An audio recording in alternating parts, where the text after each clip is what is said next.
Welcome people in the room, welcome people joining our webcast.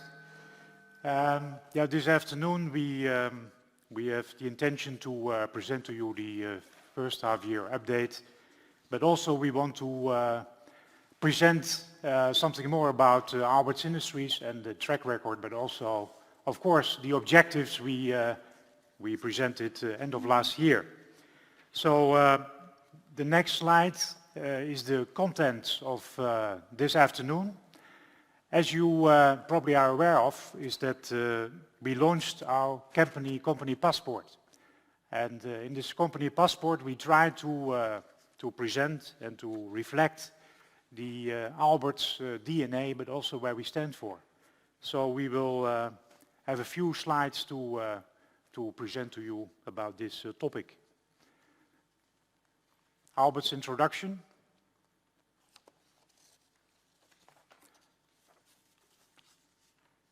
The essential of Aalberts is that we engineer mission-critical technologies for groundbreaking industries and everyday life. That means that we are active in a lot of niches. We like to be unique. We like to be a special, unique player in certain markets where we have a leading position. Our culture is that good is never good enough.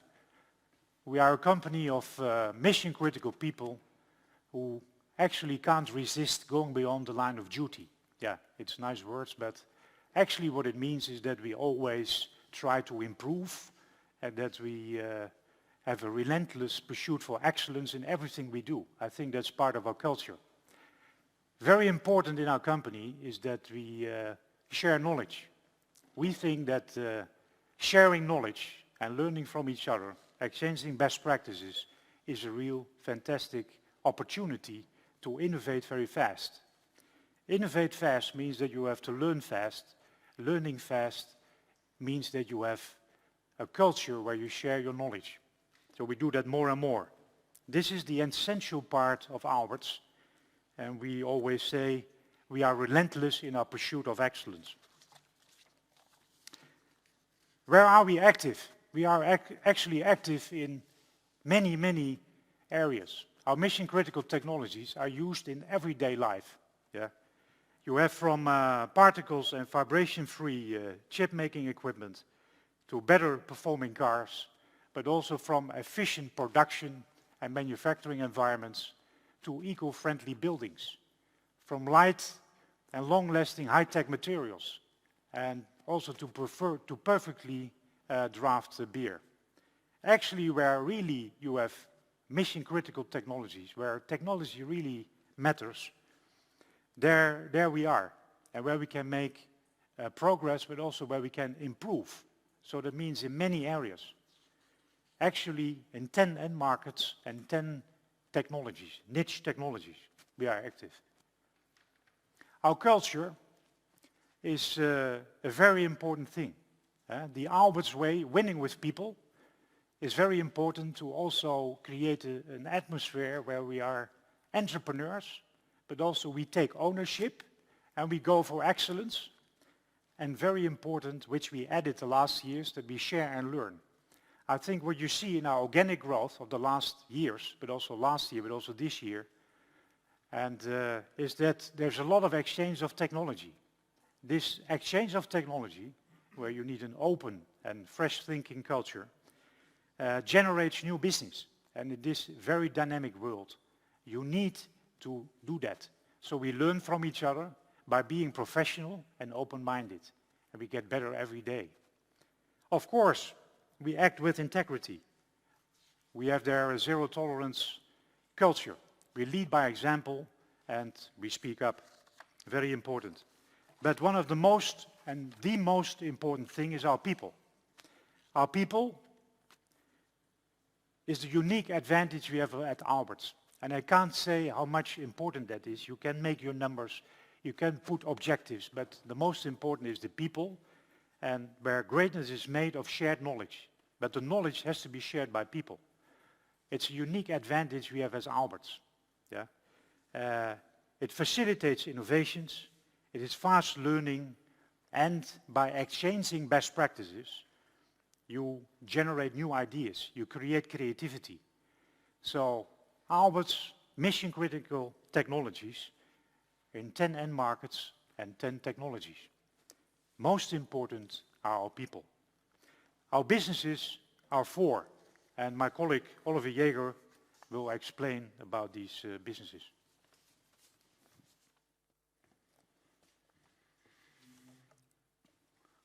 So Wim, thanks for the intro. Also, I would like to welcome the here present auditorium and the ladies and gentlemen joining us on the webcast. For business, as Wim said, installation technology, products where fluid matters, material technology, heat and surface treatment, as well as precision machining, climate technology, all about temperature regulation in buildings, industrial technology, tailor-made technical solutions for a huge amount of our key customers which are acting worldwide. Starting to go a bit into deeper in the different technologies we are handling here. It's installation technology, and that's divided into 2 niche technologies, integrated piping system and multi-layer systems. So an integrated piping system, it's about valve technologies and connection system. It is innovative in its fields. Some of you might remember the Capital Markets Day, where we demonstrate the development strengths in our new build facility in Hilversum in the Netherlands, where we fully automated production of push fittings. Coming then to multi-layer systems, here we talk about piping, connection system with an aluminium sole and with going products. Also in this technology, we constantly innovate in small steps to be best in class. Means our product aim for best market performance. So the end markets in that division or in that installation technology, it's obvious commercial and residential buildings, it's industrial installations, as well water, gas, as well as irrigation. If you're coming now to the second part of Aalberts, material technology, that consists on 3 niche technologies: heat treatment, complete offering of all heat treatment technologies. We do here innovative process development with our key customers. Surface treatment means for us hard anodizing, electrolysis nickel, corrosion protection systems, as well as polymer coatings. Innovation through our process development along the line with customer requirements. Specialized manufacturing, the third niche technology in that part.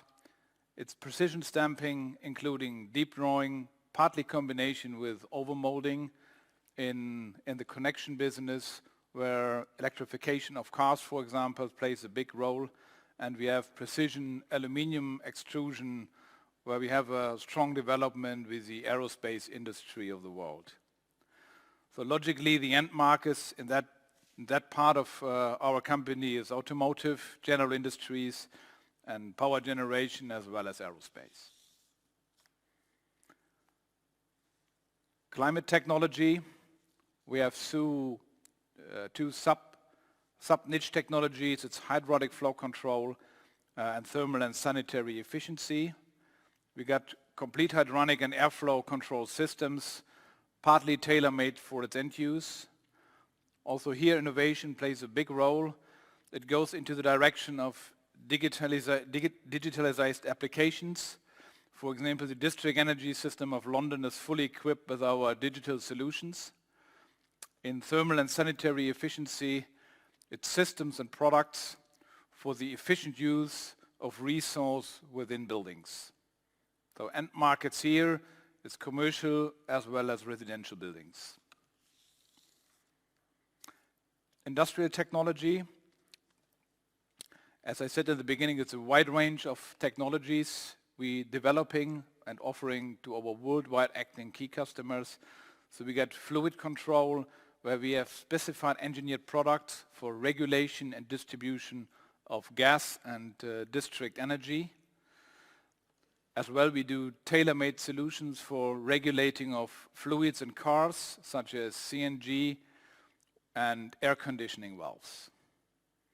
The second niche technology in this field is dispense technology.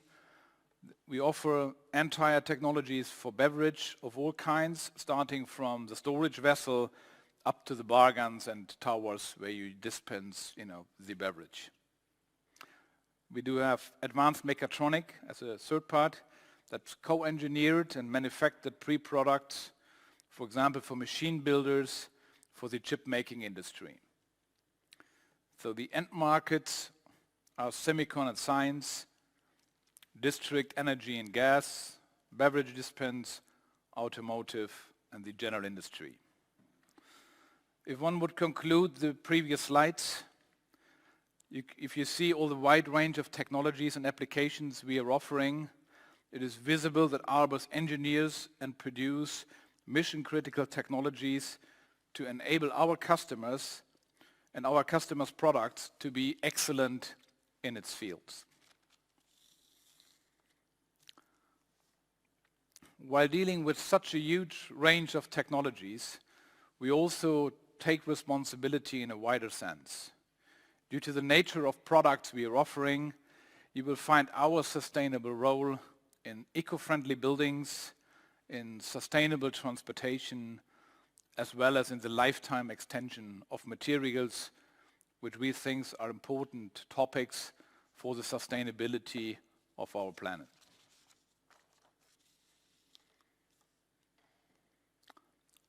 As being a public listed company, it's all about values. So what does that mean for us? Our way in doing that, we have mission-critical technologies. Leading niche technology position is what we're aiming for and what we, to a certain extent, have. We have high entry barriers and pricing power in what we are doing, and that will lead to high added value margins as sustainable growth, which is presented in the last year's numbers. Good is never good enough. As Wim explained in his intro, what's our culture, what's our essence. So if you convert that into actions, it's operational and pricing excellence programs we are running throughout the group, as well as the disciplined capital allocation. And this will lead to strong EBITDA margins as well as high cash conversion rates. As we also said at the beginning, greatness is made of shared knowledge. Exchange of technology and proceedings lead to speed and innovation, which then consequently lead to new business, lead to operational excellence, lead to high EBITDA margins. If one look a bit back on the track record, Aalberts is a company of 40 years of sustainable, profitable growth. If you divide the Aalberts story into a couple of chapters, at the beginning we had a principal and industry focus at that time, which was a suitable way to go. It was followed by a portfolio growth focus, so we just not want to be in one single technology. We are aiming to widen that. And right now, it's a niche technology focus. And that gives us strong position for future growth. So as everybody said, it's not per growth per se. It's about value creation. And if you look at the share price development per year in the last 10 years, that's an 18% average, which led to earnings per share of 12% average. And letting our shareholders participate, we have increased our annual dividend payment by 14%. So now you saw all the technologies and the way, how we created, what we have today and what we are looking forward. And for the how, I would like to hand over to my colleague, Arno Mornings. Thank you.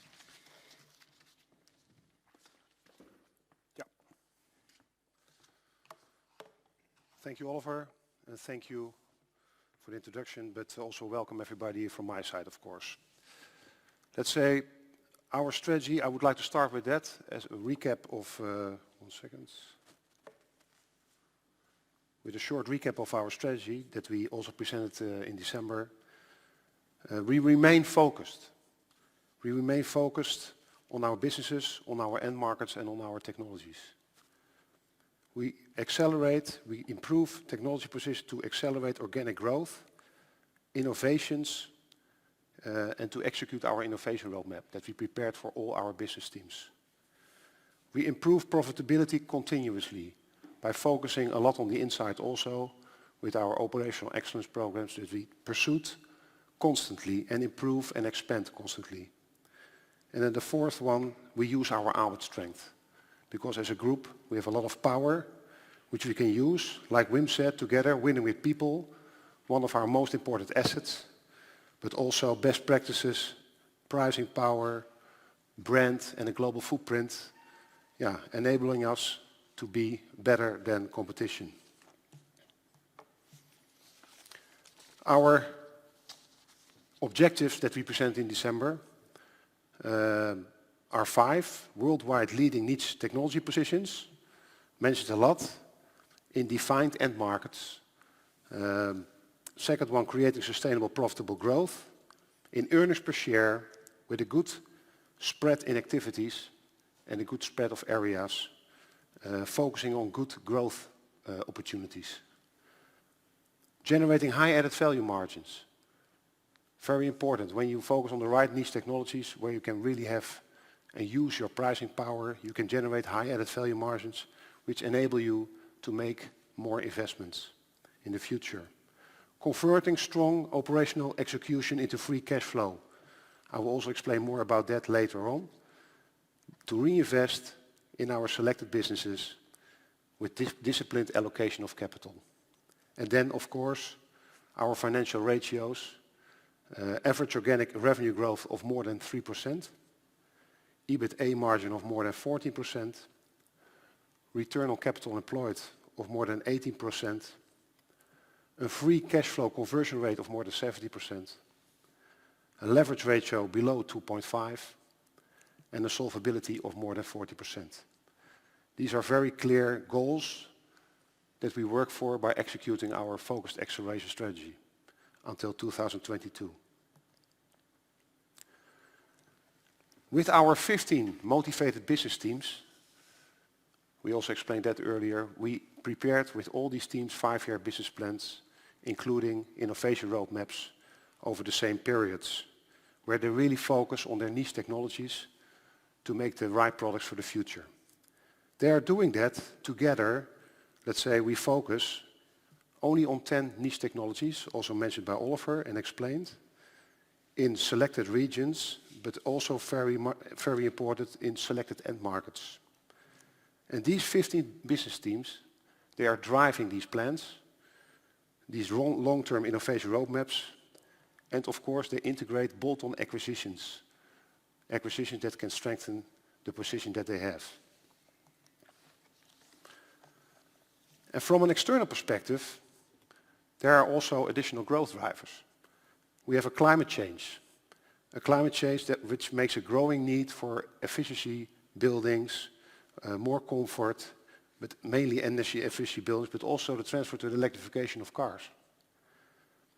We have an urbanization, larger cities, aging population, driving the demand for comfort, more comfort in the building.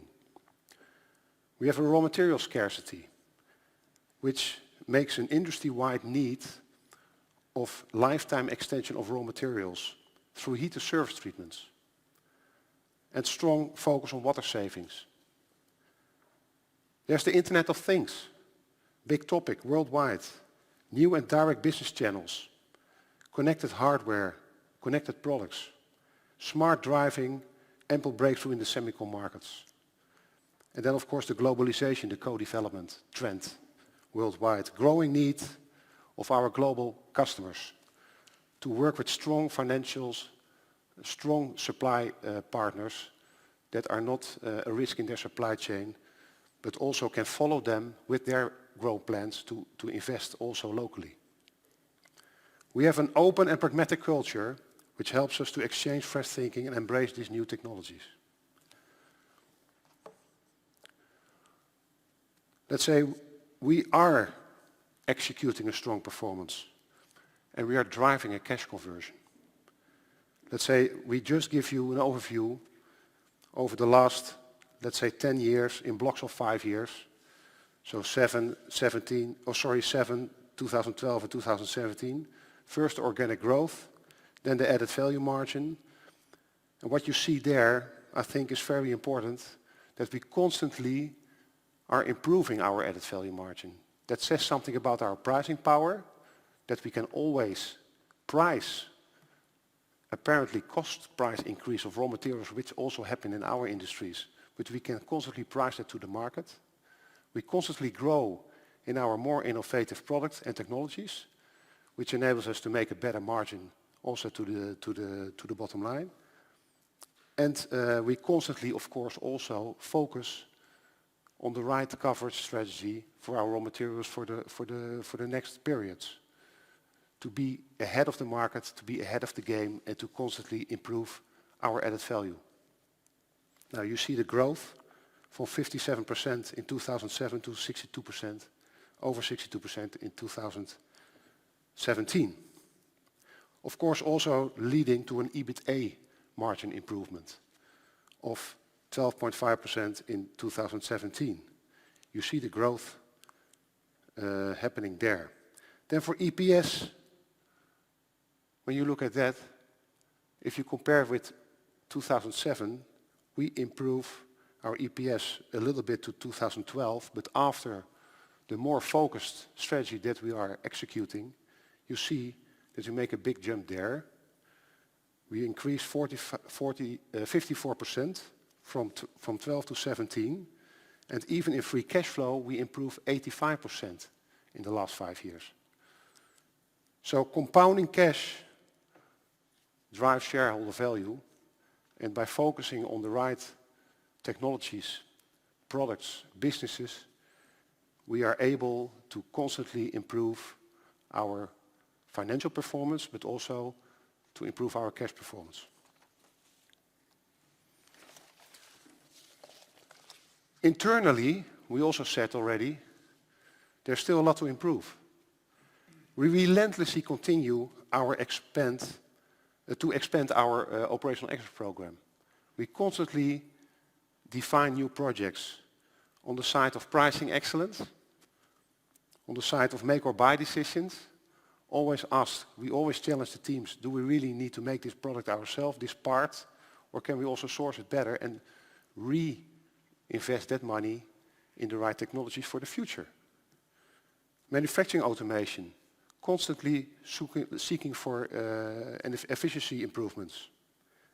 SKU rationalization, master data management, consolidation of locations, and optimizing the supply chain. We invested a lot also in our distribution footprint in big CDCs, not only in North America, but also in Europe.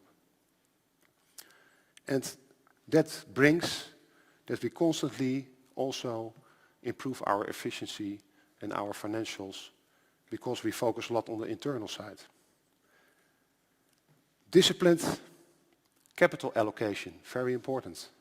And I think it's a red line in our strategy. We have been and will remain very disciplined in our capital allocation. We have our cash dividend policy of 30% of our net profit before amortization, of course.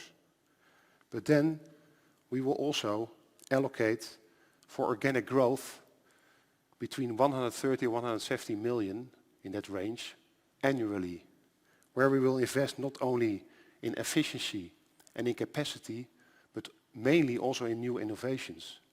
There's a lot of attention for that with these innovation roadmaps that we have everybody focused on.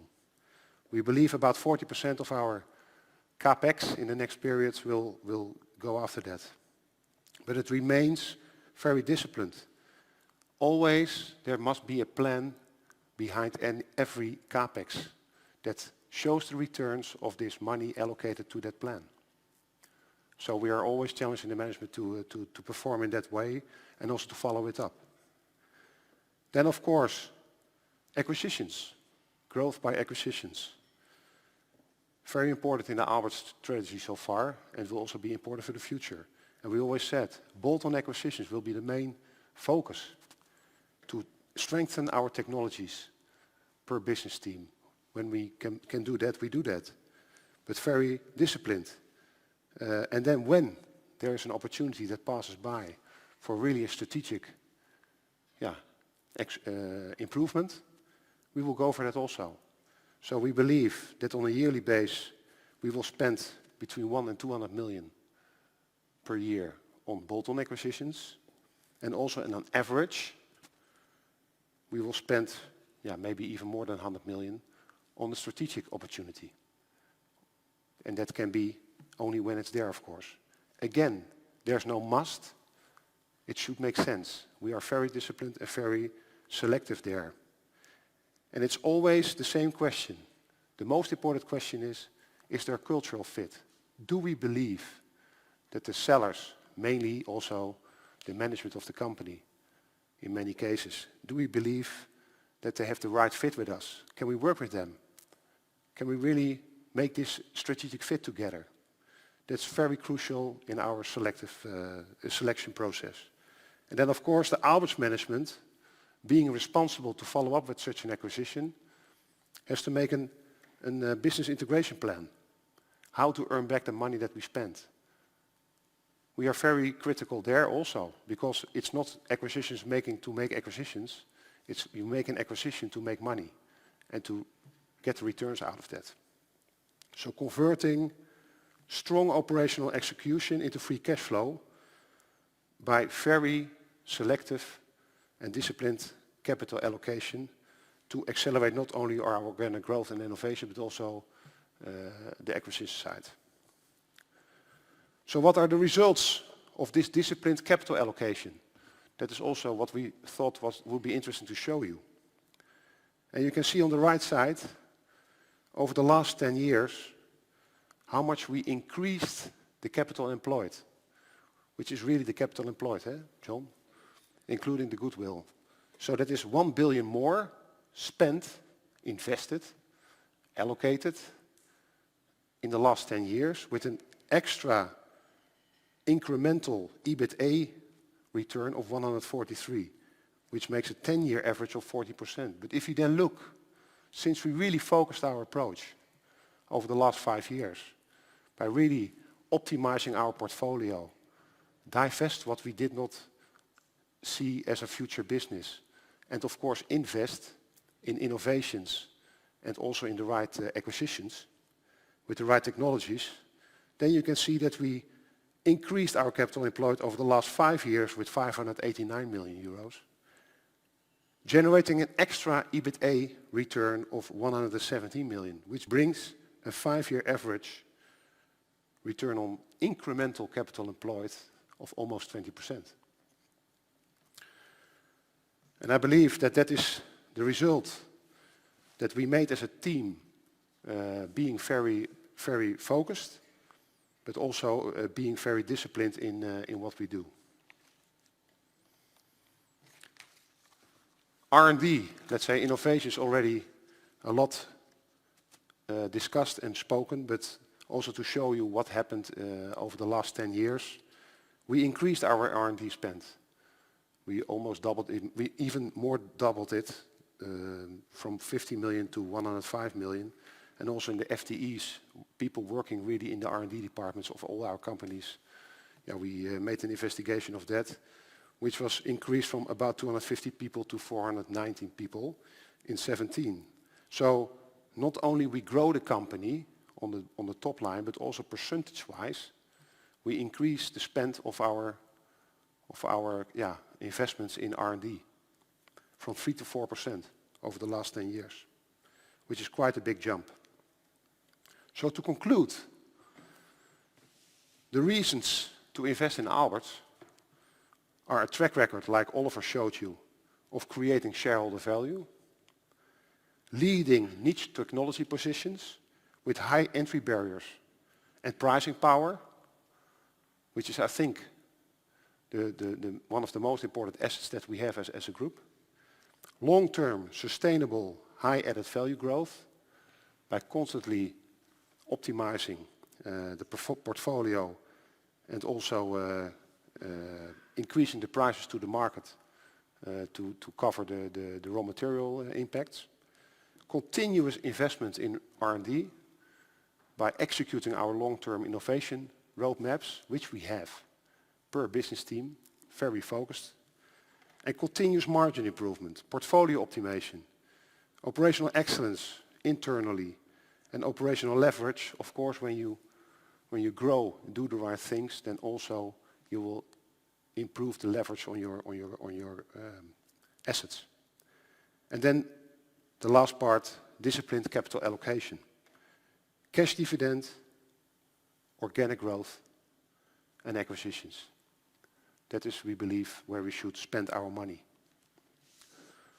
I think this was it from my side. I would like to give the word to John for the business update.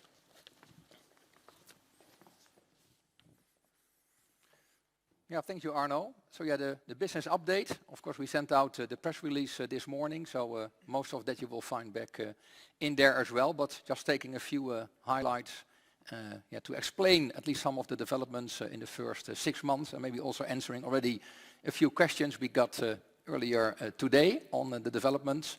I think good to see that the organic growth in the first half year was just over 5%, 5.2%.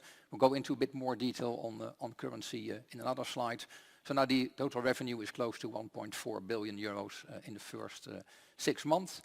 If you look at the operating profit, EBITA, which even rose close to 6% to 179. It's, I think, a good achievement, especially the margin, now to 12.9%, so 50 basis points improvement in the same period compared to first half year. Looking at net profit, always before amortization, increased by 11% to 130 million, as you can see here, and also our earnings per share with the same percentage, 11% to €1.18 compared to the same period. We of course guided already capex for this year. There's another slide on capex, but we spent 57 million, and that's what we capitalized on the balance sheet. The cash out of that is slightly different, as you will see later on. So only a small increase in the first half year compared to last year. And very important, we improved our return on capital to 15.2%, another 70 basis points improvement compared to last year. We did one acquisition in the first half. It's stated already here, PEM, which we presented early June. So that's consolidated as of the 1st of June. So it's only 1 month in our numbers for the first half. FAF, which we published on Tuesday this week. A very nice company as well, adding another 20 million in annual revenue.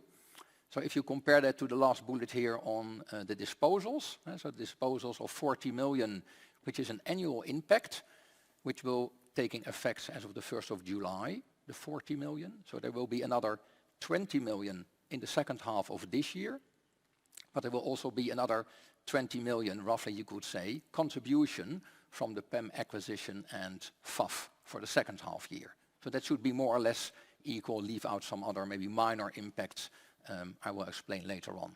So I think this is a very clear picture on the improved EBITA margin, earnings per share, and I think also the investments in organic growth are definitely leading to improved leverage on the margin side, and we are further optimizing the portfolio by the acquisitions, but definitely also by the cleaning up and the divestments we did in the first 6 months.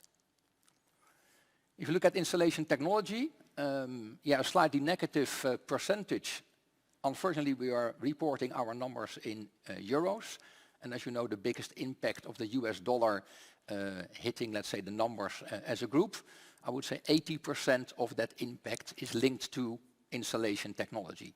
So it's not a surprise, I think, to most of you that installation technology, although doing well, also organically as stated here, is negative in a euro-to-euro comparison. So I think also the new launched product lines we discussed before, the strengthening of the sales organization, the central warehouse distribution platform we introduced is really taking more and more advantage along the time and will further improve going forward. Also Europe did well in the first half year. North America was better in organic, and the last few years it was exactly the opposite. America was a bit behind with that flat development, and Europe was doing better. Now we see that the mix is getting better in the two areas, as you can see here. EBITA, the 71, also here the same impact also on the currency. Margin-wise, more or less the same, 12.4% equal to last year. CapEx, well, 23% lower, but that's more a timing issue, as we will see later on, to 18 million. We did more investments, also let's say in the structure as a whole, further improvements in the product portfolio.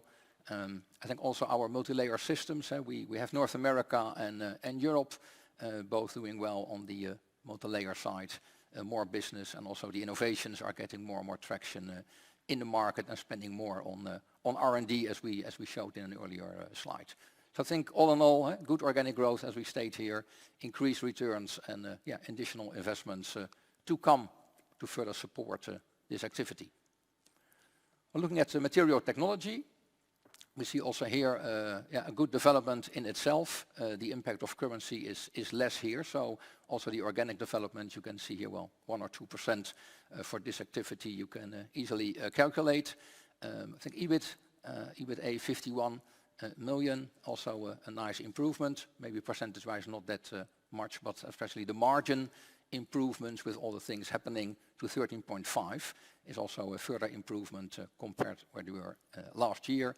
And CapEx more or less in line, 25 million with the same period of last year. If you split the activities as we saw today, the heat and surface treatment, which is mainly a European activity, some exposure outside, but mainly Europe. Good volumes continued also this year. I think automotive doing well. Also the shift into the further efficiency as we gained new developments, specialized manufacturing. And we have expanded the R&D capacity there. Also the aerospace, where we made some plans a few years ago to further invest in aerospace. Yeah, those plans have been launched now and creating more value over time. And also the North America market, we had that already in the second half of last year. Especially the power generation market is slowed down already in 2017, and that's more or less the same situation as we see today. So that's on a lower level than where we were a year ago. So that has, let's say, a negative impact, if you wish, on the organic development of the activity.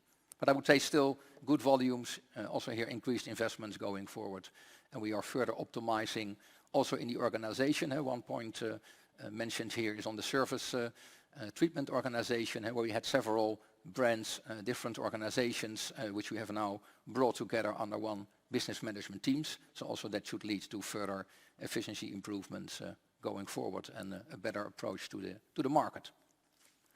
Looking at the climate technology, a very nice performance on the organic side, so solid as we saw last year, more than 4% growth to 274, which is namely euro denominated anyway in this activity. EBITA even increased by 9% to 33 million. EBITA margin improved here also by 50 basis points from 11.4 to 11.9, which was more or less the full year margin of climate technology last year. So we are really making the progress which we intended to make. Well, CapEx, although the percentage looks high, 58%, but it's only, I would say, 4 million. It's a lesser CapEx intense activity, as we know.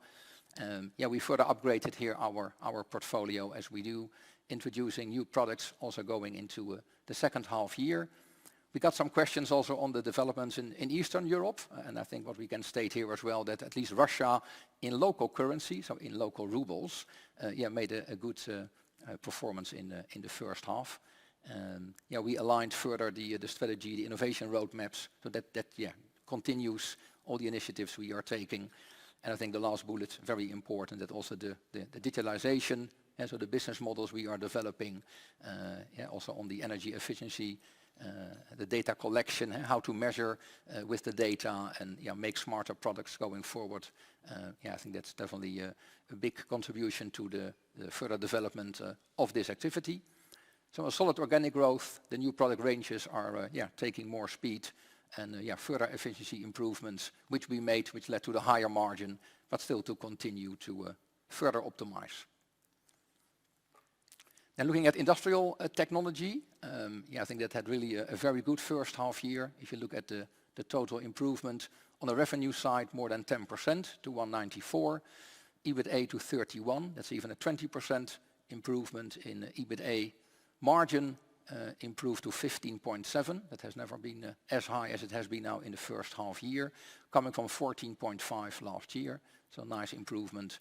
CapEx, although also here a lighter portfolio than what we see in, for instance, material technology, 10 million, a big increase of more than 80%, but in numbers not that big. I think also the fluid control activity in there relating to automotive, general industries, new products which we launched were well received in the market. Our dispense activity is still consolidating the operations in the US, which also should lead to further improvements in efficiency. And I think, of course, important, and we explained that more even also last year, that the advanced mechatronics activity further accelerated. We had a ramp up, you could say, in 2017. We already took on board a lot of people. We invested heavily in that activity, but that definitely continued also in the first half year, and will continue as we state here. We successfully delivered the first systems to our customers. So all the projects which we took on board last year are taking more and more progress during the year, and that will continue. So I think, all in all, a good first half. Maybe one slightly, let's say, slower development, which we saw in the district energy and gas activity, had a slower start of the year comparable to the first half of last year. So slightly negative in the organic development in itself. So a good first half, good order intake, and additional investments will come to further support the nice growth profile of industrial technology. Well, looking at the more financial information on the condensed income statement, the revenue already explained the organic growth with 5.2%, but we are reporting, you could say, only 1.4%. So the FX impact, which was maybe here and there maybe under or overestimated, but 3.4% was the impact, and you can see in the line below that the impact in euros was 46 million. So 46 million euros negative impact first half year 18 compared to the first half year 17. There was also a small impact of what we would say acquisitions and divestments. We also saw some calculations on that, but maybe to make sure that we are all on the same page here. We acquired FinService last year, which was a contribution to the first half of 17 equal to the first half of 18. So there is no difference there other than, of course, the organic development. We acquired Pneutec in the second half of last year. So it was not in the euro revenue, you could say, is included in the first half of this year, but is calculated as organic growth because it has been fully integrated in the advanced mechatronics. And we are really looking at that as one total activity. So we are not splitting that. Not a big impact, but I think that makes the difference that we see on the acquisition divestment side a small minus of 0.4% because we did some further portfolio cleaning in the first half of this year and partly in the second half of last year. So in the comparables, there was a slight deviation in that calculation. But that drives, I think, the explanation on the total. And then also, unfortunately, on EBITA, we are looking at the translation of 5 million euros of EBITA, lesser EBITA contribution because of the currency. And if you link 80% of that to the installation technology side, that more or less explains what I said before for that business segment. So hopefully that gives you a bit more guidance on how you have to look at those numbers and where it's coming from. So important trends to take into account, also looking into the second half of 18, although we don't influence, let's say, the US dollar or any other currency rate. So I think if that remains stable, the full year impact can easily be calculated based on these numbers. Well, depreciation is more or less in line with the first half of last year. You still remember, I think, the gain we had on depreciation in the second half of last year, which will not be there in the second half of this year. So take that into account if you make any calculations on that side. I think the net interest expense further reduced. Of course, we all know that the interest rates are still low. We are financing our total facilities where we can, of course, and take benefits where we can. So although we have a slightly higher net debt, we come back to that later on, and the net finance cost in total, especially the interest, is going down further. The other finance cost, big change compared to last year, where we had a lot of volatility in the currencies, which hit us quite hard in the first half of 17, which was only a minor amount in the first half of this year. So therefore the total net finance cost, as you have seen, was 10 million compared to 13.5 last year. So that also explains why net profit at the end of the day is a higher percentage compared to last year. Another driver, of course, for that is the taxation. We see an effective tax rate 24.4% in the first half compared to 27% last year. The 24.4 this year, of course, we have the benefits, as we already explained at the full year presentation, of the further tax reduction in the United States, which of course has the biggest impact, but also in Belgium, they are lowering the tax rates in several steps. So also that will drive our ETR going forward. So that also explains the lower percentage. We guided for this year, by the way, between 25 and 26%, as you remember from the full year presentation. Yeah, that would still be my best guess at this point in time, because the mix of our results per country, of course, will drive that percentage. So that might always be 0.5% or 1% deviation compared to what you see here. So that's the total net profit of 130 million, and per share the €1.18, which we saw before. Looking at the balance sheet, no big developments to mention, I would say, other than maybe the net debt combined with the net working capital development. We'll come back to that more in detail on the cash flow statement. It's also easier to explain. I think leverage ratio with 1.7 at mid-year, of course higher than the full year 17, but lower than where we were a year ago. So the deleveraging in that sense further continued. Working capital as a percentage of revenue, and that is then the last 12 months revenue adjusted for acquisitions. So that's a real comparable number. A slight increase compared to the first half of last year. There we were at 22.5. Now we are just over 23%. So we still would say, and there are reasons for that to be explained, but in total no major deviation. And of course we still remember, I think that is also some of the explanations, the full year 17 number where we improved to 16.8% on the full year side. And sometimes if you do very well at year end, you may be punished in the first half of the year after, as we had the same issue there as well. I think total equity as a percentage of total assets still remains very strong, around 50%. Nothing to mention there. Of course, we did pay out our dividends in May this year to our shareholders. So that also influences that ratio. But on the other hand, that is of course financed as we always do that. And the return on capital improvement to 15.2, mentioned before, a nice improvement compared to where we were a year ago. On the cash flow statement, starting with the EBITDA, as we have seen, some small impacts on provisions, but nothing special. Of course, the big amount here, as always, the change in working capital in the first half year, rounded to 174 million compared to 126 a year ago. So that's a gap of around 48 million. And of course, that drops through also into the free cash flow and the cash flow from operations. We put it in the red bar on this slide. So the delta in working capital, which is the swing of, let's say, 175, rounded in this case. So a normal seasonal swing, which we always have, if you look back in our first half year results, around 125.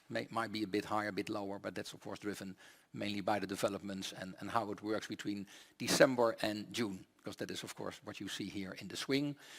The raw material price impact, which we started to see already, increases Q4 2016, and that gradually increased in the course of 17 and also in 18. There's an impact of around 20 million included in the swing in working capital.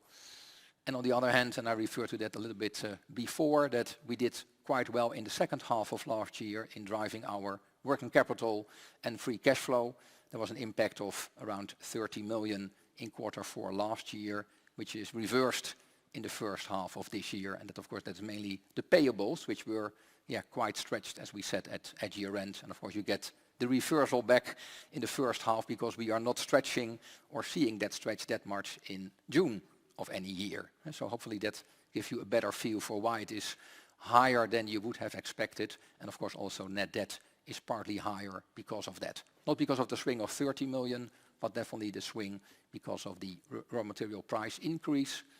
I think net capex more or less the same as last year. Finance cost a bit lower. Tax, a higher number now. More profits, more tax, although the rate may be lower. The cash out is higher. I think another amount which may have been calculated slightly different. The acquisition cash out, 23 million, which of course also increased our net debt. We acquired PEM, of course that's included in that number, but we also paid a few earn-outs which were still outstanding from prior acquisitions, and that was all paid in the first half year for the acquisitions made a few years ago. So that's also included in that number, 23 million. So that has to be taken into account. On the financing side, you may remember last year we did the refinancing in the first half of 17 for the acquisitions we did in 2016, mainly dollar financing, which we took on board in the first half of 17. So there was a huge, you could say, cash in. It has no impact on net debt, but at least to explain the net cash flow number, which you see in the overview later on. The repayments have been done more or less in line with last year. Those are the repayments on the term loans which we took on board for acquisitions in a quarterly or half year repayment schedule. So that's easy to predict. Dividends, we paid out 72 million euros, the highest amount ever to our shareholders. And the last line, the cash flow from non-controlling, around 7 million, that the part of the performance share plans vested in the first half of this year. So we bought in shares to finance that program, which was around 7 million in total. So that leads to the, let's say, the net cash flow, as you can see it here. But a big portion comes from, let's say, the refinancing and partly from the higher net working capital swing, as explained before.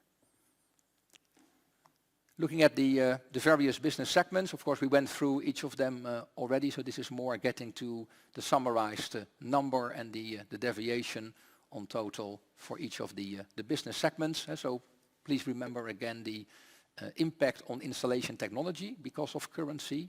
The other activities are lesser impacted by currency, as explained before.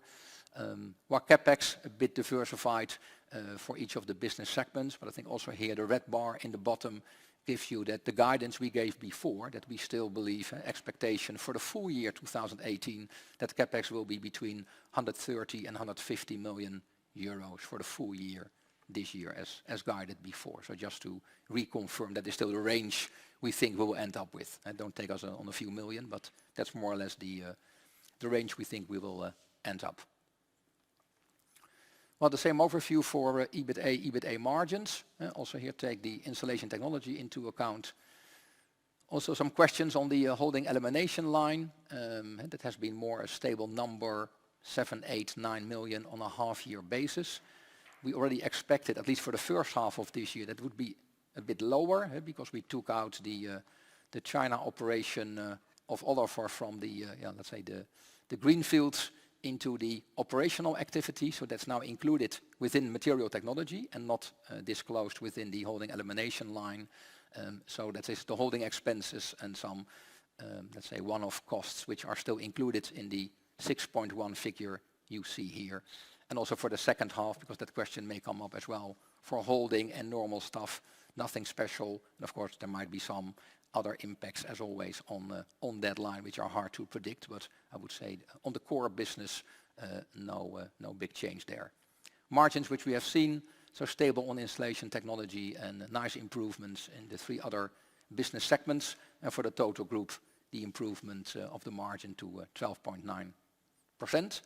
Also maybe important to mention, I saw some of the notes this morning, when we did the full year presentation, we already also showed the first half year and the second half year split for 2017 with the restated segment reporting, which was already different from what was presented in the first half year of last year, because we moved some companies between the various business segments. So the numbers were already available. So those are the numbers which you see with the asterisk first half 17 are those numbers disclosed before. It's also on the bottom of the slide. I think that's, all in all the business update, and then Wim will continue with the objective update for next years. Thank you. Yeah, thank you, John. As you can see, we are on a fantastic journey. I think what we presented in the last, let's say, 40 or 50 minutes or last hour, I think that we are busy of creating a lot of shareholder value. And in my opinion, we just started. We launched the plan in December 2017. And our goal is a 4 or 5 year goal to reach certain objectives. So what is very important, in our opinion, that we also present to you our progress, because we are executing relentlessly that plan. So we are busy with executing the 5-year plan, which we presented in December. And of course, we have every 6 months we have an update, every 12 months we have an update. But in the long term, we are working on that very good plan. So looking to the first objective, worldwide leading positions, we strengthened our position in material technology and industrial technology. We always said that our acquisitions would also be in that area. We think that in installation technology, but also in climate technology, we have a lot of products. We acquired a lot in the past, and actually we are executing the organic growth plans. Of course, it can always be that you add a small thing, but in principle we see a lot of opportunity in acquisitions in material technology and industrial technology, which we did. And very nice acquisitions. I always say it doesn't have to be big, it must be very good. And it must add to our strategy, and it must strengthen our position, or we gain technologies which we didn't have and we can use somewhere else. For example, FAF has, in my opinion, a fantastic technology on software engineering, how they measure performance management in engine rooms. In our company Glorious, in our company Hydronic Flow Control, we do exactly the same for boiler rooms. So all the package, the software engineering package, the performance management, we can copy in another application inside the other businesses. This means a very fast way of innovation, very fast way of learning. That's why it's one of the reasons we purchased this company. So it will gain additional organic growth, in especially digital applications. Our portfolio is further optimized through divestment of activities of 40 million annually. I can tell you this 40 million has a much lesser profitability than the PEM and FAF which we acquired. That is making a better portfolio. So it means for the second half that our portfolio already from the 1st of July will be improved. The second objective is sustainable profitable growth. This is a long haul. This is a long-term thing. This is something you do every week, every day, every month, every year. And innovation takes sometimes 3 or 4 years. We presented you in Hilversum a new product. It took us 4 years, and we launched that product in October last year. And I can tell you that in June this year, only in the month of June, we sold a tremendous amount of product to our American customers already, almost in 7 months. But it took us 4 years to develop this unique patented product, which is a game-changing solution to connect thick steel, carbon steel pipes. So we are pushing that. So a lot of things are in the pipeline for organic growth, innovation initiatives. We see the 5.2% organic growth, and we will push further in the second half. So we will increase our capex. A lot is already approved, so that's also why we know that we will spend this 130, 150 million, because we know what we approved, but we also see the opportunity. You don't invest when you don't see the opportunity. So we will drive further our organic growth, and we are not negative about the second half. Sustainability focus further intensified, and we are embracing the Sustainable Development Goals. Maybe we never talked about it, but actually Aalberts is doing a lot in the responsibility for Sustainable Development Goals. We extend the lifetime of materials, we reduce energy in buildings, and we have tremendous big programs in electrification of vehicles. So that are 3 target points where we want to contribute to the Sustainable Development Goals, which are agreed worldwide, and we take our responsibility and we intensify also our focus on that. Our added value margin, the 3rd objective, very important. I think it's a real good performance when we improve our added value from 61.6 in the second half of 17, totally Aalberts to 62.8. It imagines that when we had last year, the first half, 63.0, now 62.8, and the second half goes down in 17, and the second half of 18 will not have the same effect as the second half 17, because we increased our price. That means that the trend will continue in the second half of 18. Yeah? So that's a big difference with the second half of 17. Our price increases, what we already published, had an effect of 1.5% till 1% the first half of 17, 1 to 1.5% the second half of 17, and we expect to have an impact of 1.5 to 2% the first half of 18, and probably the same in the second half of 18. And then in quarter 4, the main will be in quarter 3, that in quarter 4 we have done the full price increase and price improvement based on the raw material increase which started quarter 4 2016. But that the company is able to do this means we have very good businesses, we have high pricing power and high entry barriers. Otherwise you never manage to do this. So compared to the second half, this will be a nice effect in the second half of 18, is our opinion. But also here we worked on our objectives. The 4th objective is that we work on our cash flow. What we always said is we need to change the structure, mainly in installation technology, to optimize the working capital. We did that in North America. We launched a new structure the last years. We invested heavily, and now it's time to make the return. So what we will see the coming 18 to 24 months is an improved return because we strengthened the management.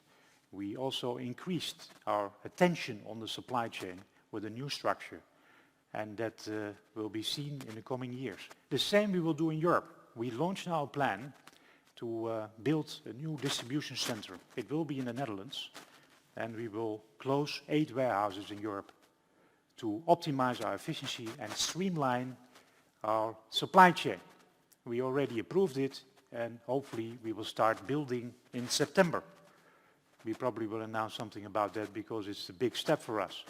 So also here we expect mid next year we will be having that ready. So that means in the second half of 19 we will step by step be operational and see the effects coming in streamlining the supply chain. All operational excellence.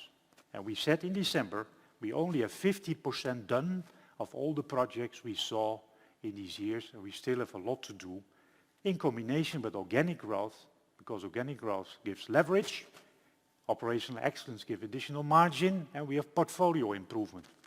So the result of that in our financial ratios is that we have an organic revenue of plus 5.2%, where our objective is at least 3. Last year we did 4.7. EBIT margin improved to 12.9. Our goal is more than 14. Well, last year we did 12.4. Our return on capital is 15.2. Last year we did 14.5. And our goal is more than 18. Full year 17 was 16.2. Yeah? So we went from 14.5 to 16.2 in the second half 17. So you can see we are working on the objectives, and we think we are in line with the plan which we presented. And we keep on creating shareholder value with all our patience, because we have to allocate our capital disciplined. We are not in a hurry. It's a long haul, but continuous improvement. Relentlessly, we do that. Our outlook, we will execute our strategy, focused acceleration and objectives, drive our long-term business plans. It's a long haul, and we focus our teams continuously. They're getting stronger and stronger, and that's what we see. There's a lot of dynamic, positive dynamic in the company, more and more. The company is getting stronger and stronger, and we will create further sustainable, profitable growth in 2018. We are not negative about the second half. You know, I don't want to be too positive because you never know what happens in the world. But we have good markets. We have a lot of organic growth initiative. Our portfolio will improve from the 1st of July. Pricing will be further implemented, as I mentioned to you, stimulating added value. And we will do further investments to accelerate the growth in the second half, but also towards 2019. We have a lot of self-help. Our problem is not getting additional business. Our challenge is getting the right people to get the returns out of the business. In the end, it's all about people, our great people, which make the difference. So, long story short, fantastic journey we are busy with. It's our first year, but we think we are on track. So I think you have a lot of questions about Q&A and about all the topics because the presentation was a little bit longer. But before you can ask questions, we want to show you our new movie, What is Aalberts? So please watch 90 seconds to this great story.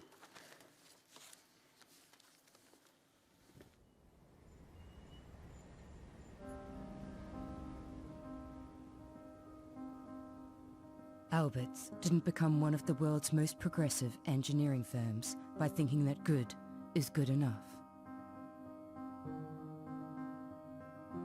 We didn't grow to deliver our technologies to over 50 countries by thinking that okay is okay.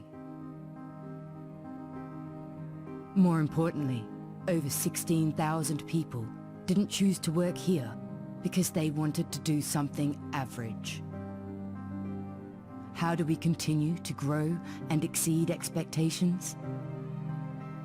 By focusing on small.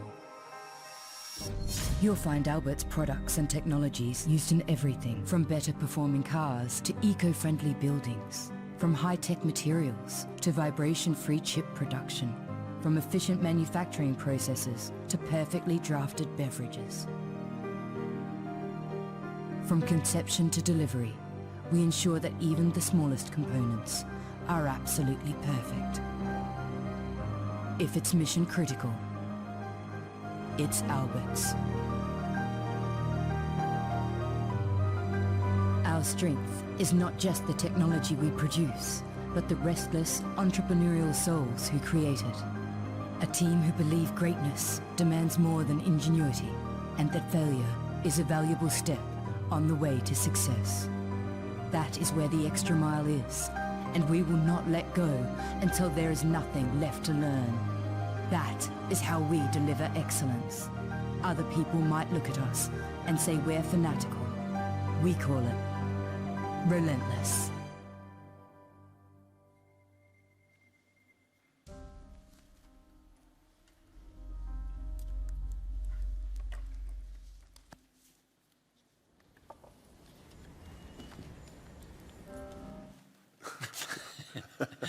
So, probably you have a lot of questions. Should be working. We can hear you, but... No. Is it working? Check? Oh, Yeah. Yeah. now it's working. It's Henk Veerman of Kempen & Co. Thank you for the detailed presentation. My first question relates to the 5.2% organic sales growth, of which like around 1.5% is pricing. How much of that 1.5%, just to become very detailed, is material pricing, so the sort of the material input cost inflation? Yeah, that's I would say the majority of that percentage anyway, because the raw material price impact, which you can of course measure over time, and of course always some energy, labor, or other more general inflation, but majority is related to raw material price increases compared to last year. Yeah. And as you know, what we also always try to do is to do a little bit better. And it was 1.5 to 2, so somewhere in the middle, so let's say 1.7. And if I look at, for example, copper, the copper price, so the start of the second half of this year, it already saw a decline of around 5 to 10%. So regarding that pricing, do you think you can sort of keep your pricing stable when, let's say, material prices would start to decline again? Yeah, you know how we do that, and Arno is very good at that, because he's covering the raw material for the whole group. We do that centrally. We coordinate that. But you know, when the price drops for a certain period, you don't react immediately. So what we always do, we cover the materials for 5 to 7 months. And that means that you have the time to increase your price, or when the price is dropping so fast that you also can buy the cheaper material. But I must say, reducing the price, we never do. Okay, also related to, like as you mentioned, you revalued your inventory for the raw material impact, but at least it's higher now. Yeah. And I was just wondering if you can sort of, But if the prices for example, what happened the last weeks, look to my colleague, the copper price dropped in a few weeks, and then we cover a longer period. And then it goes up again, and we are covered at a certain range. So it's a very important profession. We made a profession of it, and you can also do that completely wrong. But I think we are very good at it. Because we are always, like Wim said, we are always ahead of the game, with a few months ahead of the game, and that means that we buy security, of course, and every time when the price goes down, we try to extend our coverage, and when the price goes up, of course, immediately we try to increase the price to the market. So that's the game we play, and we always make sure that we have enough time to make a decision and to act to the situation. Okay. And we do it in a very well coordinated way by a kind of a purchasing group where we really discuss the strategy for the next months. We do that on a regular basis. And there we align our strategy, and then we act like that. So, and the action we do centrally, but the decision is made in line with what the team thinks and what the team also believes is the right way forward. But surely, if you keep your prices stable and commodity prices will start to decline again, that will provide for a huge boost on profitability, basically. That's the potential too. But it could also mean that. And that's what you see a little bit also in divestment, that certain business we let go. When you have certain commodities which where the raw material would go up, and we increase the price, that's for example somebody else wants to buy it cheaper. It sometimes happens. Then we let the business go. You know, that's also happened the last years. So what I always say, I also got a question this morning. Yeah, 5.2%. Hey, that is actually not so high. I see some people who do 7%. I said, now, by the way, which business you talk about, because we also do 7%, but in certain areas we do less than 5%. But it's not about organic growth only. It's also about your EBIT margin and your returns. So sometimes you let also business go. But in general, copper, brass, steel, aluminium, we follow, and we increase actually immediately when there's a longer period of increase, because you can't increase immediately. And we cover, so we are always ahead of the game, and that's very important. Yeah. And yeah, we did that as long as I work in Aalberts Industries, we do that. But I think we professionalized it a lot the last years through Arno, and that he's centrally steering that. And then one other question on this 5.2%. When I do the numbers on the contract which you announced last year related to the ASML contract, Yeah. I guess at least my estimates say that this 5.2%, approximately 1% already is contributed by the ASML contract. Is that how I should think? Approximately 1% do, that would be 25 million roughly. I think it's a little bit less than. Yeah, just below that. Yeah. Yeah, as you know, these projects, we said that time that we had, I think, 20 to 30 million euro additional annual revenue for the coming years. Now, the ramp-up is done from February last year. We took in the people last year. And actually, the first systems we shipped actually in Q2 this year. So actually, that ramp-up has still to come. Okay. And last question on the sales. Could be a little bit later than, you can't plan it in a month. Yeah. So last question on the sales growth, just to break it down a bit more. When I then do the numbers, like this ASML contract is pricing, I get to around like 5%, 3% volume growth. And given that you now guide... 3.5. Yeah, 3 to 3.5. Given that you now guide for this step up in CapEx, like last year you also spent, I think, 1.4 times your D&A in CapEx. 120 million, yeah. Would this 3 to 3.5% volume growth, pricing can be a bit variable, I think, with the ups and downs of the commodities, but it's 3 to 3.5. Do you think that is like Aalberts' potential given your CapEx profile, or do you see like, would this only be the beginning, and do you see even more volume growth when some of your projects or your CapEx project would materialize in upcoming quarters or half years? You know, I just can say we would not invest when we don't see the opportunity. In certain area, and that's also why we put in the slide of disciplined capital allocation. In some part we have capacity issues, like in heat treatment, for example. We grow nicely in heat treatment, but in certain areas we are running out of capacity, so we will invest certain countries. In our fast-growing product lines in installation technology, we invested heavily November last year and just 1 month ago, because we're growing so fast that we can't follow. We have to invest. So that we only do that because we see growth. So yeah, I think what is maybe that you are aware of, when you have business teams which come together, and they are now roughly together maybe 2 or 3 years, and some maybe 1 or 1.5 years, they get more and more a team. And when you have the business plans in place for 5 years and innovation roadmaps, and they are working behind that with the right structure, which you have now in place, it's a snowball. It's a continuous snowball which is going faster and faster. When you fuel that with petrol, what we do, CapEx, or acquisitions, it will accelerate. Of course, it will accelerate faster when you have good environment, but it will also accelerate when the environment is lesser. That's also why we always said we want to do at least 3% organically. So for me, yeah, I'm positive. Yeah? And of course, I don't know what happens tomorrow between China and US and whatever, but that's always where you are a little bit careful, bearing unforeseen circumstances, let me say like that. But we have a lot of self-help, and we've chosen the right portfolios, we're improving the portfolios, we're in the right markets, we have the right teams. Now, what Arno and Oliver presented, so that will drive growth. Yeah, because I mean, some would argue this 5.2%. I mean, it's a great number, obviously, also relatively to historical numbers. But given your pricing tailwinds and then your capex profile that you guide. But you have, you have all these certain markets. Power generation is a big minus. It's a big minus.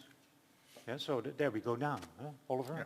So others go up, others go down. That is how Aalberts Industries is. So we have 10 end markets, 10 technologies. There's always something. In this case, power generation and district energy and gas is slower. And that's because of the liquidity in Eastern Europe. There are not so many funds. So we are not growing so fast. We have expected more. So that is going down. But for example, installation technology, we hit also the 7%. Yeah? Okay, clear. Thank you. And America even a little bit more than Europe. So when we do on an average, when we would do on an average every year around 5%, I would be very happy. But we said we do at least 3. Okay. Because you have to also to cope with it. You have also to manage it all. Okay, thank you. That's clear. On the gross profit moving down, I get when I do the numbers X the material or the pricing impact, I get to around like an organic gross or added value margin expansion of around 50 bips year on year and 100 bips sequentially. Is that also how we should think about the full year? Do you expect the same impact in the second half of the year in terms of step up in added value margin? I think more or less, but I think there are two main impacts there. What we always see in the first half of the year, we are building up our inventory. So maybe park the revaluation, let's say the increase of raw material, which had the impact which we showed before. We're building inventories both for, let's say, the new products to make sure we have good delivery performance to our customers and also to overcome the third quarter where a lot of suppliers are on holiday, etc. And also our facilities are maybe not fully in operation because of holiday season, etc. So that is the normal trend you see in the build-up of working capital, mainly inventories, as we saw with more than 80 million. So a big part of that will be reversed on the one hand. On the other hand, we are keeping maybe a bit more safety stock on that side. So added value margins are positively impacted by that, leave out raw materials. And normally in the second half where we are reducing our inventories towards year end, also because of seasonality and quarter four and the start of the year. And of course that has to be a good balance as always. Normally you see a lower added value margin in the second half because of that. It was much lower in the second half of last year, as Wim explained, because of some effects there as well. So I think comparable to the first half of this year, despite, let's say, some inventory reduction, the price increases, which will further increase, because that has a dilutive impact on added value margin. And that's what you have calculated as well. So I think it will be more or less a similar trend, not exactly knowing, of course, what the mix impact will be, because as Wim explained, the mix will improve because of what we divested at lower margins, and the new acquisitions have higher margins. But of course, that's a minor impact on H2. But that's the trend going forward, which we would like to support to improve further our added value. But raw material, if that goes a lot up and down, it of course disturbs a little bit the stability of how you look at the margin. Because the more price increases on the top line, the lower your added value margin, just mathematically. Forget all the other impacts. That's just how it works. And raw materials, as you know, is a big part of our total cost base on added value. If I may, a couple of other questions. But on depreciation, the number was a bit low. I don't know if you've already mentioned, John, but just from my understanding, since you have invested a lot of more capex and less your first depreciation, I would expect the number to be a bit higher. But is that solely impacted by the FX, or is it? It's mainly the FX, because what we are depreciating in the US now translated into lower euros. That has been more or less the main impact. On the other hand, of course, a lot of the capex we did in the last years are running out. And the new ones, as we have seen, is only a limited increase compared to the first half of last year. So that impact will partly come in the second half of this year and then, of course, rolls into next year. And the further capex in the second half of this year will have only a minor impact in the second half and will contribute as of next year in a higher degree. So that's more or less the explanation, mainly FX and some, of course, running out and new capex. But I think we have guided for this year the 95 to 100 million euros. Already we did that at the full year presentation, and I'm still behind that range, looking at where we are today. Leave out, of course, further acquisitions. Clear. Last question on automotive, 13% of the group. Do you already see a bit of the slowdown in Germany from the automotive markets, where we've seen several parties actually guiding for lower volumes? If you look at the development of the, let's say, first half year, and in the business segment where we have, a lot of automotive business, whether it's the precision stamping, surface treatment, and heat treatment, and also in that precision machining in the industrial technology. You could see that we have good growth rates there. So we are better than market development of what we did in the first half year. And if the result of discussion with our customer, I can't any see that we have a decrease in those numbers. Okay, thank you. Also in July, Yeah, July is a strong month for us. Good volumes. Yeah. Yes. Is it on? Yes, it is. Martijn den Drijver, NIBC. With regards to installation technology, I appreciate the translation effect for the North American operations, but still, if we take that out, I come to only a slight growth for the European operations. I was wondering, can you explain that? That would be part one of my question. What's happening in Europe? I would have expected a higher growth rate, given what we see in the market.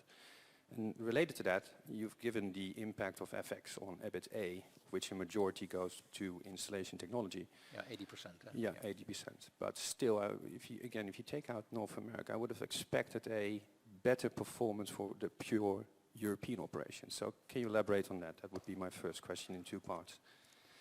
The second question. Shall we first answer this one? Sure. Europe made a better growth in 17 than America in 17. In 18 is the opposite. I think Europe still makes a very good growth, but a little bit lesser than 17. But it's, I think it's really minor compared to 2017, the first half, because there's what you see a little bit, but we didn't mention it so because I think it's not a big issue, but it's an issue, and it is that you see that there are in some countries, you see some capacity constraints at the installer level.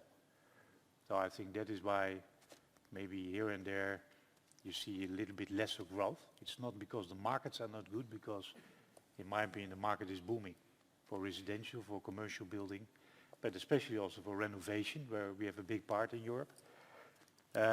America is doing very well, especially compared to the first half of 17, driven by commercial building, but also driven by industrial installations.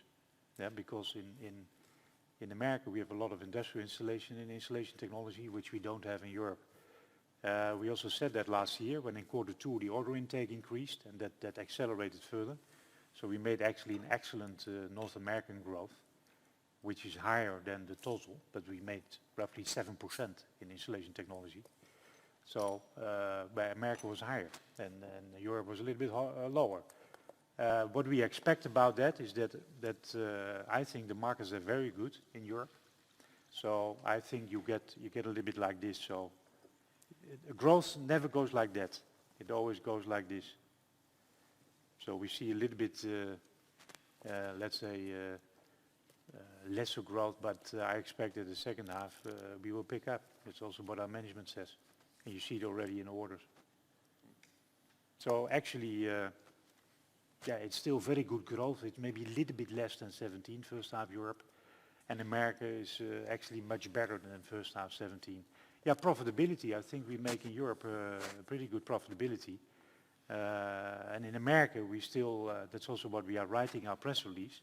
We invested many dollars in our sales and distribution platform. Also in our supply chain platform, we changed from agents to our own people. The structure is more expensive, and what we see now is that we have to get the returns out of these investments. So what you maybe see then is that we invest a little bit more in costs in North America, that is true. But we are really on a very good track there, so I think we will increase the returns the coming 18 months. That's what I explained. That's mainly the distribution and sales footprint. But in general, 12.4%, and then investing heavily to create additional growth. Also launching the new product ranges is not so bad in this market, but it can be better when we grow further and increase our returns. All right. So Europe is not doing lesser profitability. No, but it's, of course, it's the mix, because US is growing faster at lower margins. Yeah. The mix in itself leads to, let's say, the 12.4, so more or less the same as the year before, where we had a higher growth in Europe with a higher leverage and lower because of US. So now it's more or less flat compared to last year. All right. Thanks for that explanation. Now we spent already quite a bit of time on raw materials, but can you also talk a little bit about wage inflation, higher energy prices? How are the other input costs impacting your first half results, but also what do you think about the outlook, and how will that impact your second half? Yeah, I think wage inflation and energy, of course, there is some inflation here and there, but it's still limited compared to where we were. It's maybe a bit higher now than if you look at the last few years, but yeah, it's not, as you also look at our cost structure and the improvements we make there, and also the efficiency improvements, it's not a, let's say, a big impact in total. So where we have also, let's say, a limited increase out of the total price increases we do, based on, let's say, higher input cost, I think the impact will be, it's maybe 0.5% to 1% max on the input side, leave out raw materials. That's total group. Of course, there are some countries where you have higher inflation, where also you see things happening. I think Germany is an example where they are at least asking for maybe even 5 or 7% increase. But that's not what we have seen, and maybe Oliver can comment on that, what IG Metall is doing. Well, we that was are not seeing 5 and 7%, if I recall correctly. Yeah, as I said, so that's quite high, but that's what they are asking for. That's not what we really see so far, at least in our numbers, and might also not be the outcome of that, but that's just one example. Oliver, any comments The on? majority of the German organizations, we are not part of the trade organizations, so we're not enforced to make that according to general agreements. So we normally have individual agreements, and we have normally longer term agreements, unfortunately not for 10 years, but we normally cover 2-3 years of how we would like to have a wage policy in agreement with the organization of Works Council and things like that. So we don't have that strong impact. So no material headwind from energy prices or wage cost inflation No, in the energy second price half? is the All right. same. You normally cover that also for more Longer than a period. year. We do that with people together who are experts on that, and so we are not depending on the, let's say, stock market of energy where we have ups and downs all the time. All right. But of course, it's a fair point to take into account going forward, because inflation may take a higher pace the next years to come if the economic environment remains as it is today. We will increase our prices. Yeah, where needed. Yeah. Okay, and then the third question on climate technology. How satisfied are you with the performance of Flamco? And you're already quite happy with its performance in the second half of last year. Is Flamco now at division average rates, or is there still a fair bit to go for that division, or is it even above it? I don't know. I think Flamco makes a good progress. So they made a stable growth, and also the profit margin improved. So, and I think the same is also for thermal sanitary efficiency. Also there we make good progress. So these two divisions are doing okay. But can you say something about the delta still between Flamco and the average of the division? Well, Flamco is higher. yeah, Okay. Flamco is So higher you want than to have a real answer. So we bought Flamco with 6.8%, and 4 it's years ago, actually a fantastic acquisition. So we improved already the whole business to a very nice level. Okay. And Same is with Impreglon, by the way, Same thing. my colleague. So these acquisitions were very good acquisitions. But it lowered our return on capital, which was not liked by the financial world. But you see, sometimes you have to invest in a good business and then get the returns. But it takes a few years. So I think I think also Flamco being part of hydronic flow control was a very good move. But as we always said, this climate technology is a potential business of 14 to 15% EBIT. We started with a high 9, but still that's the case. And what do we have to do? Further integration, because it were 7 companies which we bring together in hydronic flow control. And in thermal sanitary efficiency, we bring together 4 companies. So it's a combination of growing, portfolio optimization, and the other thing is leverage, excellence. And that will continue. And that's what you see. But good acquisitions. And then on material technology, you mentioned already the power generation headwind in the US. Can you elaborate a little bit more on that? What's happening there? What's the outlook? What are you doing to reverse that if possible? The companies we have been exposed to, let's say, mainly to the IGT business. So we made development and restructuring plans to cover that, so that we don't create losses here. We restructured the organization, so we have a plan which we follow, and to reduce the impact compared to the beginning of this year. I would say that's under control in the 2 main companies where we have that. So we don't make the profits we used to make, this is clear, but we steer that in the right direction. And if you look at the outlook, when everybody has different views on that, when IGT is coming back, there's a wide range of years. Some said end of 19, some 20, some 21. So, wherever you look, but that's also a bit our expectation when we talk to the customers we are working with, that will come up. Yeah. Will it have 14, 15 volumes? Yeah, no, it won't. This is not expected. But, the business we have is not that much exposed directly to the, IGT sales. So we have a good position with the key customers.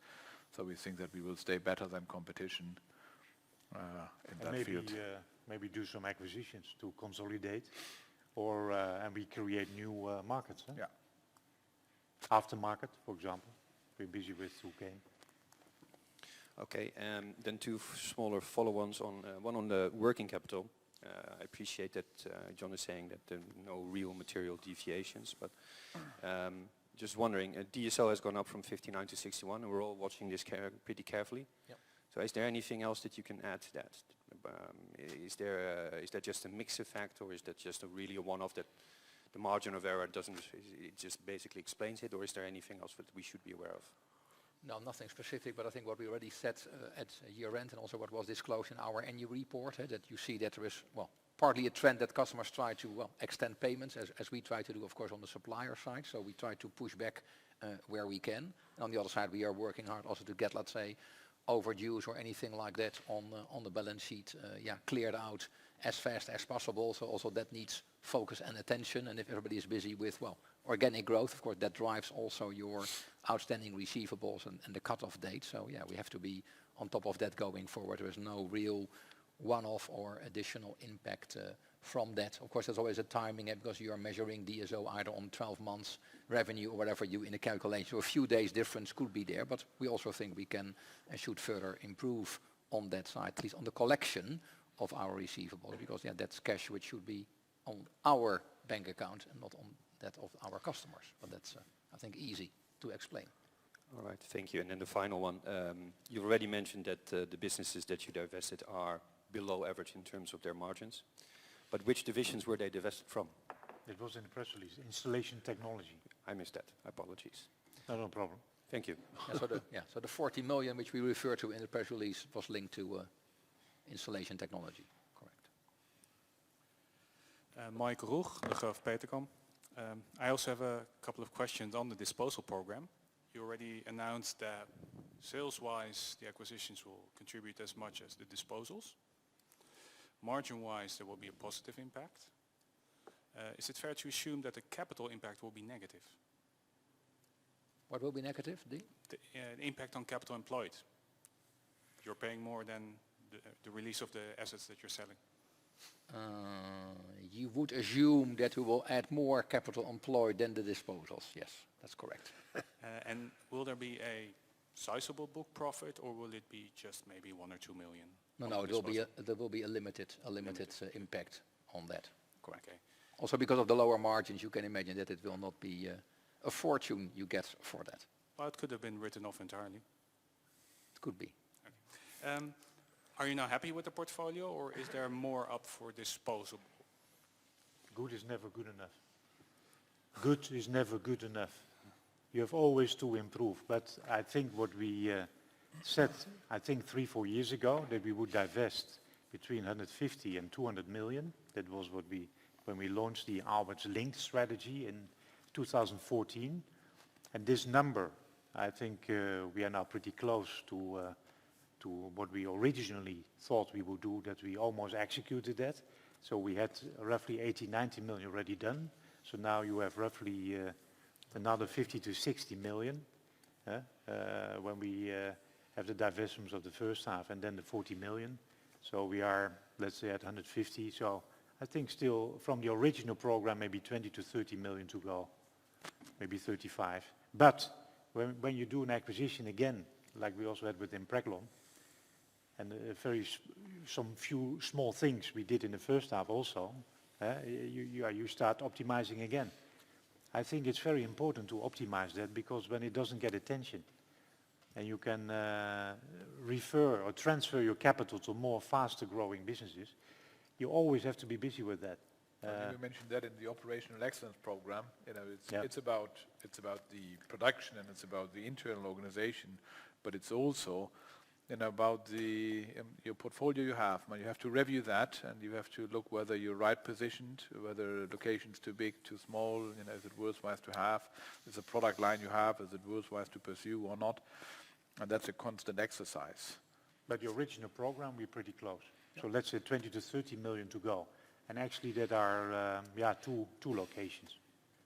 And you know, when we get the opportunity, we will sell it off, but at the right price, because we want to first optimize it and then we sell it. So like we did the 40 million. So the bigger things from the original plan are almost done.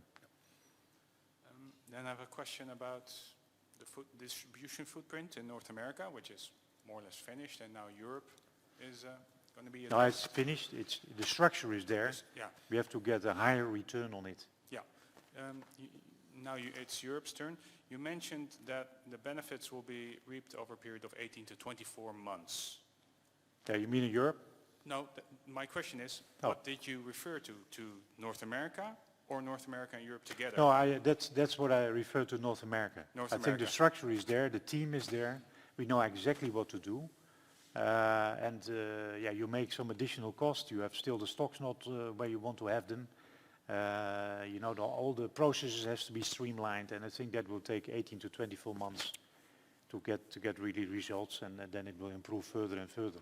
Okay, and that's going to be a combination of operational costs but being optimized, but also the working capital load.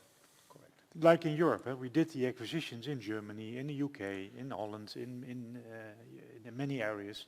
So sometimes you have the same product with 5 or 6 article numbers. Yeah, because also in the past we did cross-selling. So you have to, the master data have to be ready. So that whole streamlining of your supply chain and the master data, that exercise will now start, or is already started in Europe, but the structure we have in place mid next year. And then it starts also there. So we can also streamline or standardize our packaging, for example, because we have also all different packaging. It's a huge simplification of the whole organization. Yeah. Okay, then a question on, trade wars. Do you see any potential bottlenecks should something start to happen with respect to sourcing of raw materials or maybe export of some of your finished products? Is there anything you could be worried about? Fortunately, we produce a lot of our products in the countries where we sell. So North America, we produce a lot there for North America. We have maybe 1 or 2 product lines, one we ship from the UK and one we ship from Holland. The rest we produce locally, so the impact will be minor. The same is for, I think, China versus Europe, China versus America. I think because we produce a lot of things locally, we will even improve that further because, for example, looking to that nice new product which we showed in Hilversum, when it continues like it goes now, we will probably also reallocate maybe a part of our production. So we continuously look into that. So I think the direct tariffs, that is probably not a direct impact so big in my opinion. But when of course the tariffs create an atmosphere where everybody gets uncertain, and that's also what you little bit see due to Brexit, that in the UK, hey, what happens now? Then what a normal human being does is, hey, I invest a little bit later, or I wait a little bit by buying a new car. So they could generate, let's say, more uncertainty. When of course that happens, or people buy lesser cars or whatever, or they buy lesser homes, that could affect us in the end. But it then will also affect a lot of other businesses. But direct tariffs, maybe a few product lines, but then we will realign it, maybe, or we will find a solution. So that's the advantage of producing locally. I must say, due to the uncertainty, it can be worrying when they don't solve that. But okay, we just have to wait what happens. That's reassuring. And the final question on R&D. Is 3D metal printing something you're working on? Yes, we do. We explained it on the last time, and we explained it also a bit on the Capital Markets Day that we, working on that. That is a topic for us in the Material Technology division. But there's nothing which we would like to communicate at this stage, but we are, working on that. What is our position on that? So our strength in that business is, and we participating in the development of that, is that we have a huge variety of post-treatment processes. And if you look at post-treatment process, this is one of the unsolved issues in the entire industry, because when you produce the part and you have finished that from the printing machine, it's not finished when you had cut off the pieces from the metal plate, and then you have to make finishing of those, that they are usable. And there are not so many standards defined. We do a PhD, for example, with the machine builders together to come to a level. So we are well received in that industry and well renowned for our post-treatment processes. What we're going to do in the upcoming 1-2 years, we'll be working on that to finding our good position on that. And there might be something which we will, announce in the, upcoming maybe 6 to 8 months. Okay, thank you.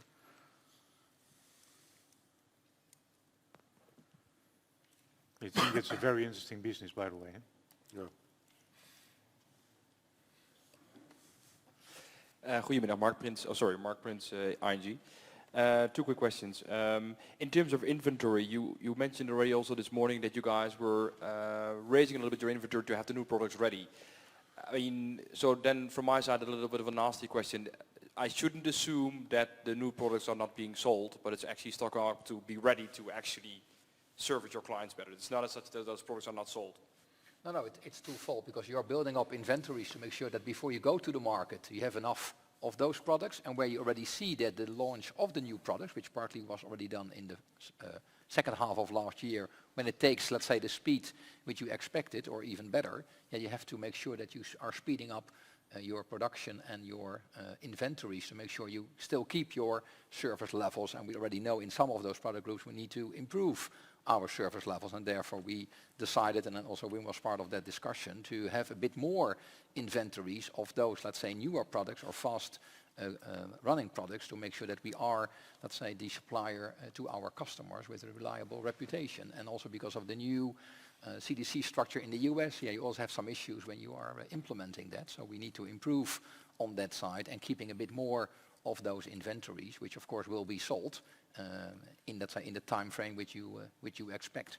But that is only a lesser impact, I will say, if you look at our total inventories as such. But it's an important part, because the more we get innovative products, the more you would like to have the quality of those products in your inventories, and maybe lesser of the more commoditized or other products which you have in your portfolio, but maybe have a different, let's say, style in the quality of the total inventories. Clear, thanks. And the other part was, so as I understood from, let's say, previous meetings, you guys had double running costs and probably also working capital or inventory impact due to the new structure in North America with the distribution center. Now you will have that, I would assume, also in Europe. Is there a visible, quantifiable impact that we should take note of going into, I don't know, the coming 12 to 18 months for, let's say, your European operation and the overall, I don't know, cost base and working capital, what we should look at? And after that, will it normalize again to a normal level? Yeah, I think if you look at the US, which we are still improving, which will still takes time, as we said, in the next 18 to 24 months to fully align that, and then reducing working capital, mainly inventories, at least as percentage of revenues, to take out, let's say, the doubles and the improvements. Europe, which we will start then after the summer of next year, will go through maybe a similar process, whatever is the exact timing. Costs are getting better because the double costs are be taking out step by step. So that is something which will be phasing out going forward as well. And the timing could be more or less at the same level that next year you will have in the European side maybe a little bit of that, but then you should be on a better level in the US again. So it's very hard to quantify exactly those numbers, but I think all in all we keep it strictly under control. But those are huge processes which you manage well to avoid the double cost and also double inventories. But I think it will be much less, because we have learned a lot, and the operation in Europe is much easier than in the US. In the US we had to change agents, which were, I think, roughly 76. We have now 8 left, and we had 16 salespeople, and now we have 85. So we had to do this, and we had 25 stocking points, Plus we had, I know not how many warehouses, so it was much more complex. So we had to build it much more from scratch with new people. So it was a double exercise in a big country and far away. I think in Europe we have a very good plan. So it could be that you need to train some people, but no salespeople because we have them already. Yep. And we have already distribution people. They just have to move probably 20 kilometers. Yeah. So it is the same people. And also in America we had to hire new people because we had 5 locations one was in California, another in Chicago, and Orlando. Much more We had to complicated. build it up from scratch. And here you just move. So it will be much lesser complex. But it could be some additional cost, but I don't expect so much. And our management is also improved on that. But you see how long that takes to get these things running. Martin Beek, the idea. I'd like to get one thing clear. If I'm right, the divested activities haven't been divested yet. They are now being reported as discontinued as of July 1st. Now you have 2. Yeah, so the 40 million which we put in, that will be the divestments as of the 1st of July. So that will be an impact in the second half of 20 million out of the 40. But we also acquired 2 companies, therefore we said that the 3 together is These 0. companies have not officially been sold yet. Yes, that has been done already in July. We divested the activities with, let's say, the 40 million in revenue. And next to that, which was my explanation on the, let's say, total revenue reported compared to organic growth, there was a slight minus 0.4% in that bridge.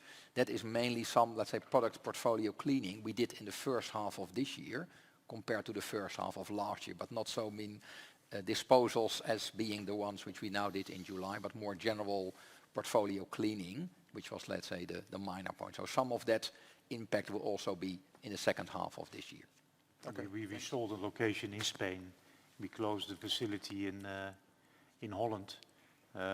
We changed, we stopped activities in Switzerland. So all minor things, but still adding up to 10 to 15 million euros in the first half, which will continue in the second half, plus the 20 million. So we have roughly 30 to 35 million from the 1st of July coming in. Mm-hmm. And then you get back the half year 2 acquisitions. PEM and FAF. Yeah. Okay, clear. On Arno's presentation with respect to disciplined capital allocation, you labeled 2 kinds of acquisition, the bolt-on ones, and I think that are the FAFs ones and the PEM one you just made, and the strategic for strategic footprint. Do you have to think about what you just mentioned about the, for example, power generation in the US, for example, to become the consolidator in a certain market? Do you label those as strategic? No. Let's say what we mean with strategic is that there might be a technology in an area, one of the businesses that could be an addition to the current technologies. And then when you want to move there, then you rather buy a bigger structure than a small bolt-on, because then it's a new area. Yeah. So that is what we mean there with strategic. So for example, you don't have a worldwide footprint because you're only in Europe, then you should buy a structure. Mostly that is a bigger company. I think Flamco is an example of that. We certainly had a structure for hydronic flow control, bigger acquisition, and you pay normally also more money for that. It's a bigger acquisition, but it's depending on the opportunity. But we always want to be ready to do these things. And it can be consolidating, it can also be to adding a platform to your existing activity.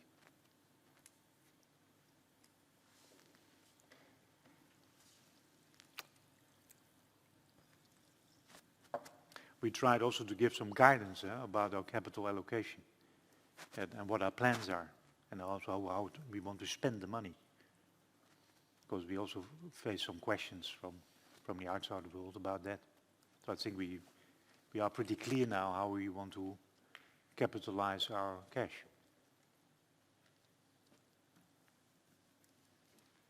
And we have a lot of opportunities. We have a nice pipeline.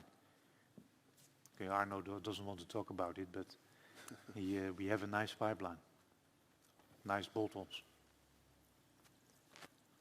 Otherwise, we could not report every time some acquisitions, of course.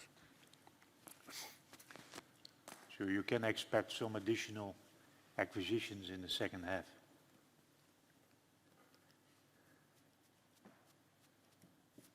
And we're also ready for it, and the structure is ready for it. That's an important topic.